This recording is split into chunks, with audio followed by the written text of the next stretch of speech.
You ever hear a government announcement and get that feeling, that little voice in your head that wonders what they aren't saying? Well, today, we're going to dig into one of those announcements about border security. We're going to explore how sometimes the way a solution is presented can actually reveal a much bigger problem that's been there all along. And this right here, this is the question that kicked this whole thing off. It's so simple, but it's really powerful because it just flips the whole official story on its head. It makes us ask, okay, but what was the situation before this urgent response was suddenly so necessary? And that's really the big question we're tackling today. We're going to break down the difference between looking secure and actually being secure. You know, the difference between just reacting to a crisis and actually preventing one from ever happening. All right, so first up, let's just lay out the official story, the event that started this whole conversation. So here's the deal. After some kind of cross-border crime, the government swoops in and announces these urgent directives. Now, on the surface, that sounds good, right? Decisive, action. That's exactly what you want to hear. But is it really that simple? And let's get some perspective on the scale here. We are not talking about a backyard fence. This is 443 kilometers of international border. Securing that isn't some part-time job. It demands a constant, systematic, always-on approach. It's not a light switch you can just flick on when there's trouble. And that brings us right to the huge logical question mark hanging over this whole announcement. Exactly. Just think about that for a second. If the government had the people, the resources, and the strategies ready to be deployed urgently on December 23rd, well, where were they on December 22nd? You see? By announcing the solution, they've accidentally revealed that there was a problem to begin with. Now, this isn't just a one-time thing. This pattern is actually super common in how things are sometimes run. Let's call it the crisis response cycle. It's a real thing. So check out this cycle. It's depressingly predictable.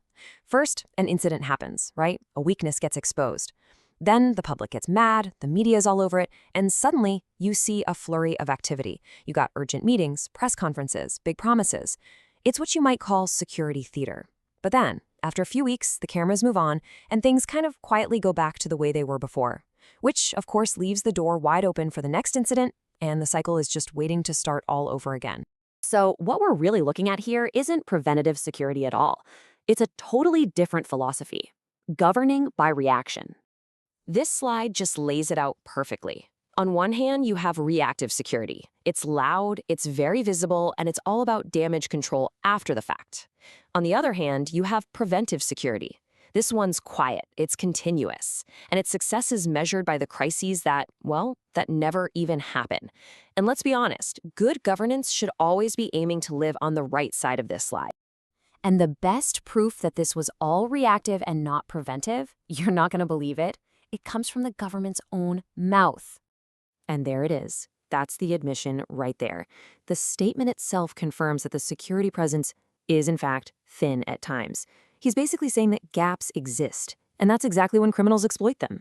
So this isn't a story about one bad patrol on one bad night. This is an acknowledgement of a systemic, ongoing weakness. Okay, so how can you spot this pattern in the future? Let's stop just analyzing this one situation and build a practical toolkit that you can actually use yourself. The whole idea here is to empower you. So instead of just taking press releases and official statements at face value, you can learn to ask the right questions, the tough questions, and really hold institutions accountable. All right, here's your accountability kit. First up, ask for metrics. Vague promises like intensified patrols are meaningless. Ask, how many more personnel per kilometer? How are you defining success? Next, if you can, try to verify with other sources. Do people on the ground see what the officials are claiming? Third, challenge them with data. Demand a public border security audit. If they're truly committed, they should have nothing to hide. And last but not least, note the silence. If that data isn't made public, well, what does that silence prove? So I'm just going to leave you with that question to think about. At the end of the day, true security isn't about the loud announcements that follow a crisis. It's about the quiet, consistent work that prevents the crisis in the first place. The real story isn't in the reaction, it's in the prevention. Thanks for joining us.